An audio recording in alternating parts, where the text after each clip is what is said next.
Let's skip the grand talk of empires, maps, and sweeping battle lines. Instead, let's start in the dark. It is July of 1754, deep in the heavy, uncharted wilderness of Windham, Connecticut. The air is thick, suffocatingly humid, and smells of stagnant water and rotting pine.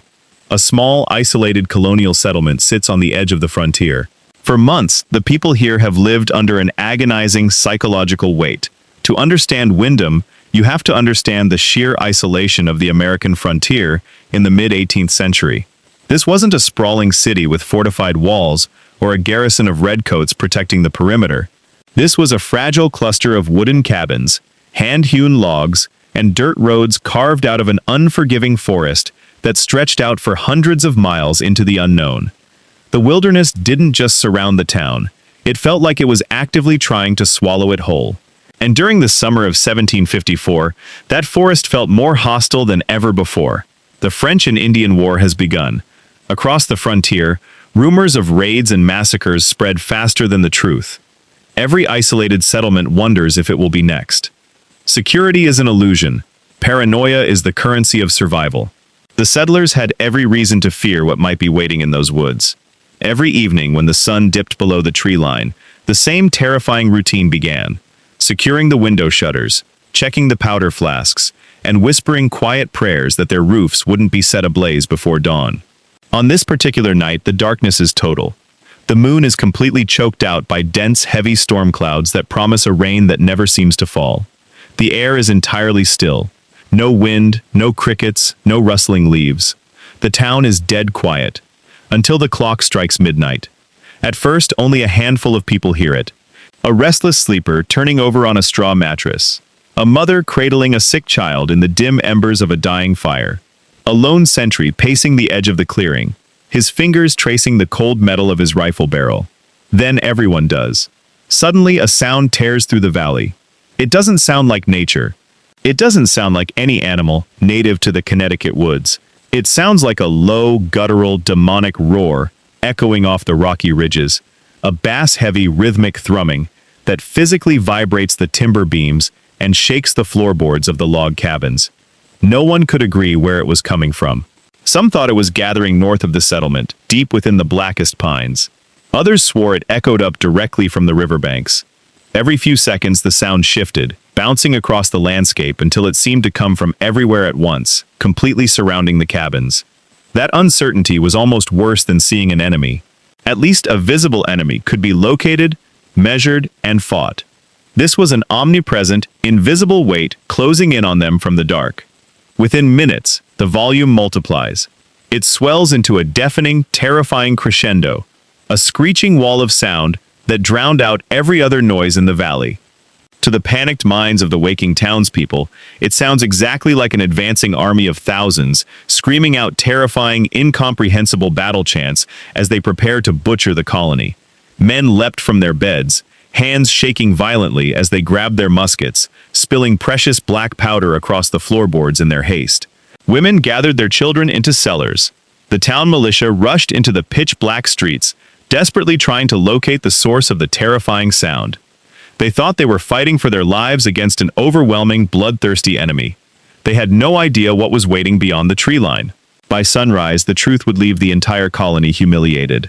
To the people of Windham, this wasn't confusion, it wasn't a misunderstanding.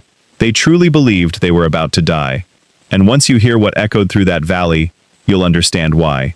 Frontier warfare was unlike anything most European settlers had ever imagined or prepared for. There were no formal declarations before an attack, no warning drums echoing across open fields, no battlefields stretching out across predictable, manicured plains. A settlement could go to bed believing it was entirely safe, and wake in the small hours to smoke, gunfire, and absolute chaos. Stories of sudden attacks spread quickly across the colonies, passed from one terrified community to the next.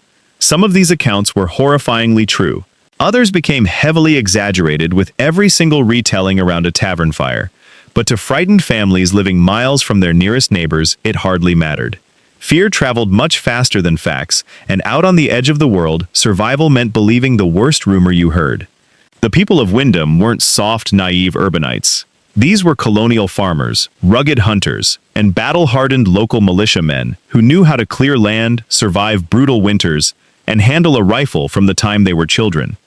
But by July of 1754, they were profoundly, utterly exhausted. For weeks, local scouts had been returning with terrifying rumors. A massive hostile force was allegedly mobilizing just miles to the north, explicitly targeting vulnerable, undefended settlements like theirs.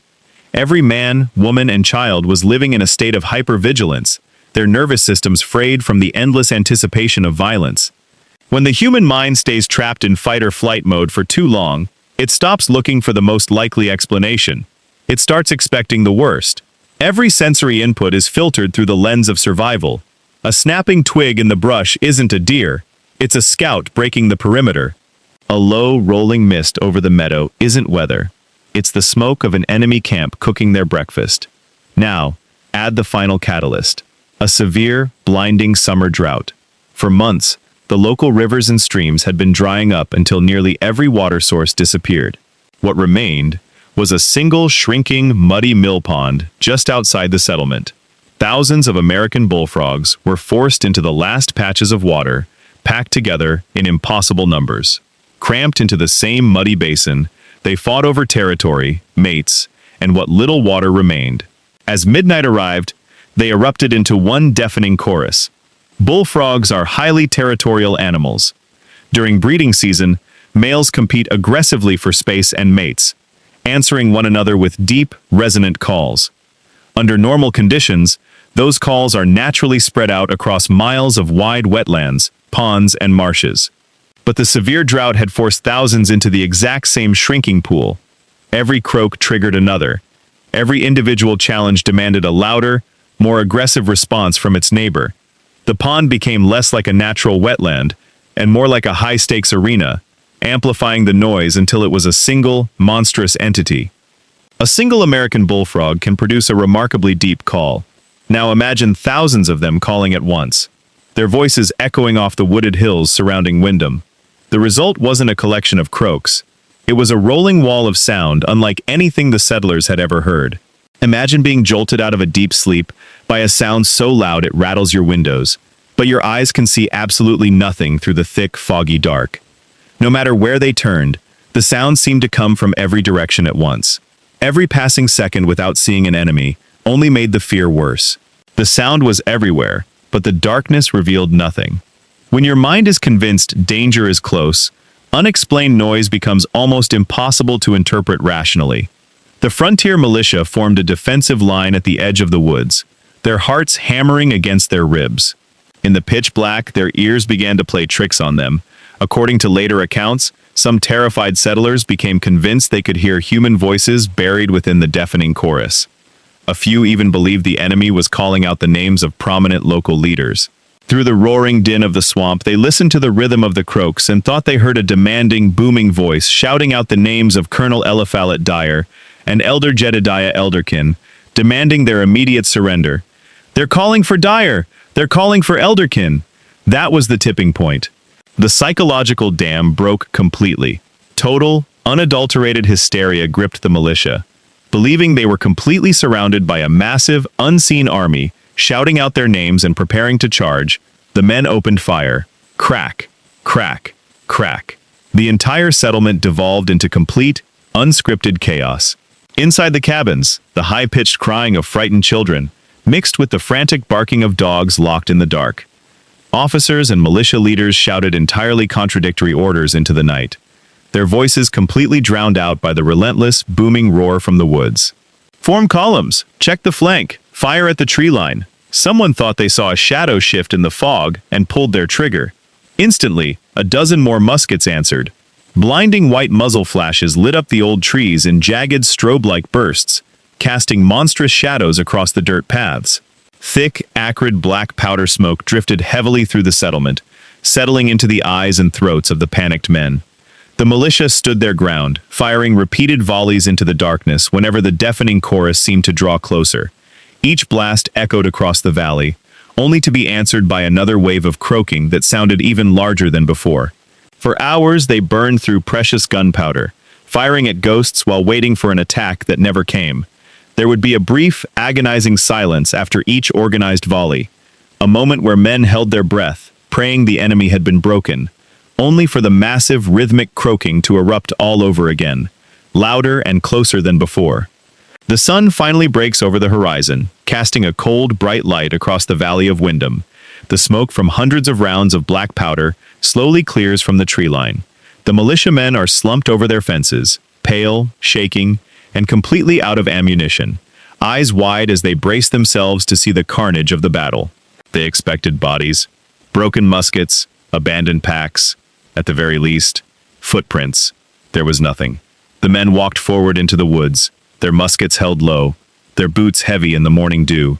They searched the high grass. Nothing. They checked the brush where they swore they saw the flash of enemy steel. Nothing. No blood on the leaves, no trampled earth from a retreating army. Just an eerie, heavy silence hanging over the valley. Then, one lone, pathetic croak echoed from the brush. Then another. The militia followed the sound, clearing the final line of trees, until they finally saw the pond. The mud banks were covered with frogs, thousands of them, dead, dying, or still desperately fighting over the last patches of water. The terrifying army that had surrounded the town all night had never existed. The humiliation was instant, permanent, and devastating. In an age before newspapers reached every single frontier settlement, stories traveled by word of mouth, carried along by traveling merchants, lone soldiers, wandering ministers, and fur traders. And every single time the tale was told, the retelling made it a little bit funnier, a little bit grander, and a whole lot more embarrassing for the town. Before long, people hundreds of miles away in comfortable coastal cities knew all about the frontier town that had spent an entire night preparing for a bloody battle against an army of frogs. The neighboring colonies caught wind of the blunder, and the people of Windham became a permanent laughingstock. Satirical songs were written about their midnight bravery, and for decades, travelers couldn't enter a tavern in Connecticut without hearing someone mock the names of Dyer and Elderkin. By dawn, much of their precious gunpowder had been spent fighting an enemy that never existed. They were completely defeated by their own imagination. History usually remembers brilliant generals and glorious victories, but sometimes the most unforgettable stories come from ordinary people pushed to the edge by fear, exhaustion, and uncertainty. On that humid summer night in Windham, no invading army ever arrived, yet every ounce of terror they felt was real. We often imagine that people in the past were somehow fundamentally different from us, less rational, more easily fooled, or entirely disconnected from common sense. But place anyone in complete, suffocating darkness, surround them with weeks of terrifying rumors of violence, and convince them that danger is only a few short steps away in the dark, and logic vanishes. The human mind hasn't changed much in the last 270 years. When panic takes the wheel, we still fire at ghosts. It raises an uncomfortable question. If you had been standing on that frontier in complete darkness, surrounded by a sound you couldn't explain, would you have done anything differently? Tell me what you think in the comments. I'm down there reading the replies. If you enjoy pulling back the curtain on history's strangest true stories, make sure you subscribe. We dig up the history they deliberately left out of the textbooks. The strangest thing about history isn't that these things happened, it's that they're true. I'll see you in the next one.